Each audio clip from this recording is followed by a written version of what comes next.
అంటే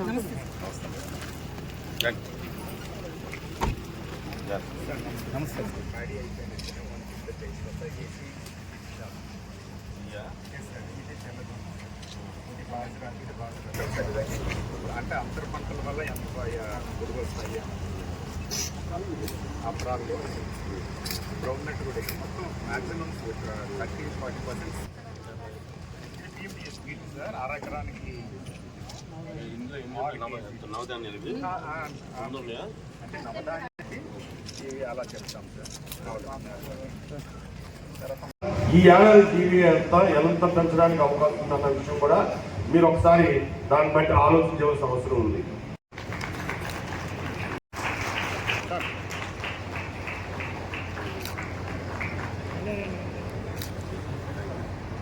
పరిస్థితుంది.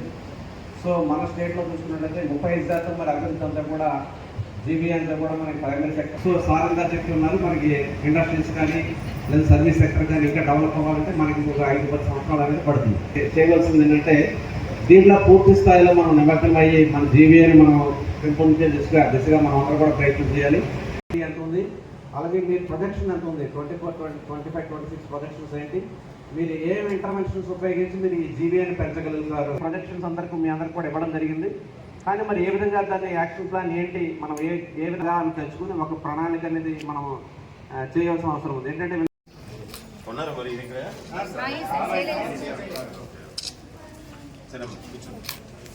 అనేది చాలా ముఖ్యం. అది ప్రోడక్ట్ అనేది క్వాలిటీ వస్తే నాకు రేట్ వస్తుంది. మీకు ఎగ్జాంపుల్ అదే ఒక మామిడికాయ, ఇప్పుడు మామిడికాయలో మామిడికాయ ఉంది 5 రూపాయలు ఇచ్చుకుంటాం. క్వాలిటీ బాగుంటే మనకి దాని రేటు పెరుగుతుంది, ఆదాయం పెరుగుతుంది. వీటన్నిటి మీద మీరు కాన్సన్ట్రేట్ చేసి రాబోయే రోజుల్లో మీరు ఇన్నోవేటివ్గా ఏమేమి యాక్టివిటీస్ చేస్తారు, ఎలా చేస్తారు, తద్వారా ఏ విధంగా మీ యొక్క గ్రామంలో ఉన్న ఆదాయాన్ని పెంచగలుగుతారు. ఇప్పుడు మీకు ఆల్రెడీ మీకు మీ విలేజ్ స్థాయి టీవీ కూడా మీకు ఎంత ఉందనేది మీకు ఇచ్చాం. మాత్రమే మనం కల్టివేట్ చేస్తున్నాం. అని 1,20,000 ఎకరాలకు మనం కల్టివేట్ చేయకుండా అలా ఉంచే మనం సాగులో తీసుకురావాలి. ఒకేసారి రేపు పొద్దున కల్లా మిమ్మల్ని 1,20,000 ఎకరాలని సాగులో తీసుకురామని నేను చెప్పట్లేదు. ఈ ఏడాదిలో తీసుకురావాలి. ఈ జిల్లా మొత్తం నేను చెప్తున్నాను. అది మీ మండలం వైపు కూడా మీకు ఆల్రెడీ డేటా ఇచ్చారు. మీకైతే ఉంది అగ్రికల్చర్ స్టేటస్ అందరూ కూడా మండపం డేటా కూడా మీకు అందజేయడం జరిగింది. ఎన్ని ఎకరాలు మీకు ఉంది, ఈ అగ్రికల్చర్ కానీ హార్టికల్చర్ సెక్టర్లో కానీ మనం ఈ తలసరి ఆదాయం పెంచడానికి మనకి 4 మార్గాలు ఉన్నాయి. ఒకటి అవకాశం ఉంటుంది. ఈ ఏడాది ఎంత టార్గెట్ అనేది మీకు ఆల్రెడీ ఇచ్చాం. 40,000 ఎకరాలు ఈ ఏడాది కాదు, ఈ ఏడాది ఉందా, నెక్స్ట్ ఉందా, నెక్స్ట్ క్రాప్ ద్వారా ఒకే ల్యాండ్ లో మల్టిపుల్ క్రాప్ ద్వారా మనం ఇన్కమ్ ని ఎలా పెంచవచ్చు అనేది ఒకసారి మీరు ఆలోచన చేయండి. ఎకరానికి 250 కేజీలు మనం అదనంగా పండించాం గత ఏడాది కంటే. 25 ద్వారా ఏ విధంగా అనేది మనం ప్రొడక్టివిటీ పెంచడానికి ఎటువంటి అవకాశం ఉంటుంది అన్న దాని మీద ఒకటి కాన్సన్ట్రేట్ చేయాలి. పరంగా మనం ఏ విధమైన చర్యలు తీసుకుంటే మన తలసరి ఆదాయం మన 15.84% ఉన్న ఈ 3 సెక్టార్ సంబంధించి ప్రైమరీ సెక్టార్ అంటే ఫారెస్ట్రీ, అగ్రికల్చర్ అలైడ్ సబ్జెక్ట్స్ గా మనం పిలుస్తాం. ఇది ప్రైమరీ మ్యానుఫ్యాక్చరింగ్ కానివ్వండి, ఇటువంటి సంబంధించి మనం సెకండరీ సెక్టార్ గా పిలుస్తామనివ్వండి. వీటికి సంబంధించి మనం సర్వీస్ సెక్టార్ లో మనం క్యాలిక్యులేట్ చేస్తూ ఉంటాం. మన జిల్లాలో ఉన్న మౌలిక పరిస్థితులు కానివ్వండి, మన జిల్లాలో ఉన్న పరిస్థితులను బట్టి కొంత సమయం పడుతుంది. మన జిల్లాలో 6,600 కొంతమంది గత లాస్ట్ మంత్ గా మీరు సర్వే చేస్తే జిల్లాలో కొన్ని ఫంక్షన్ లో లేని కొన్ని ఉన్నాయి. అవన్నీ కూడా ఇప్పుడు ఫంక్షన్ లో తీసుకునే వర్గానికి ఒక ఎంఎస్ఎంఈ పార్కులను కూడా స్థాపించాలని వర్గాల్లో మేము ఆల్రెడీ 280 ఎకరాలు మేము ఐడెంటిఫై చేసింది. త్వరలోనే మనం ఎంఎస్ఎంఈ పార్కులు కూడా నియోజకవర్గానికి ఒకటి ఏర్పాటు ఉంది. కొంత అది మిగతా విశాఖపట్నం జిల్లాలని ఇటువంటి జిల్లాతో పోలిస్తే మనకున్నది చాలా తక్కువ.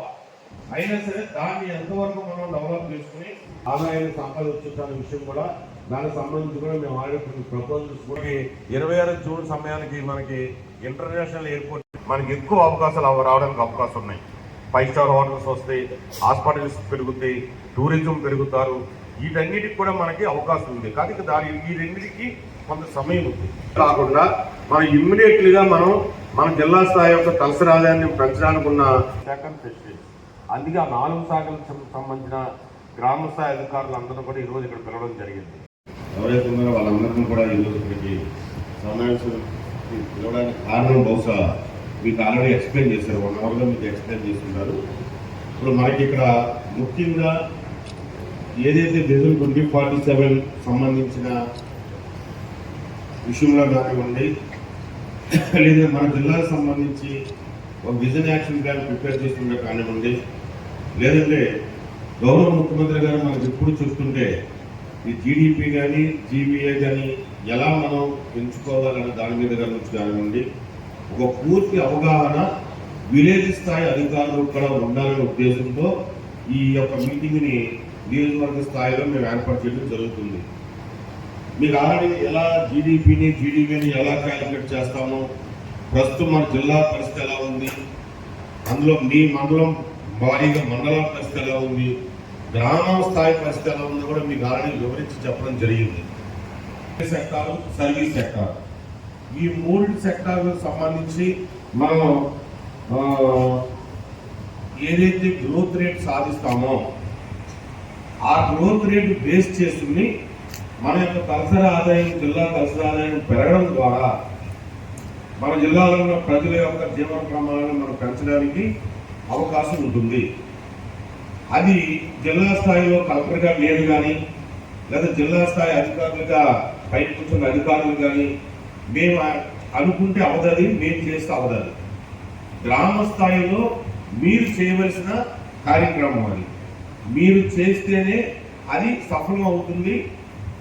తద్వారా అది జిల్లా స్థాయి వరకు కూడా రావడానికి అవకాశం ఉంటుంది.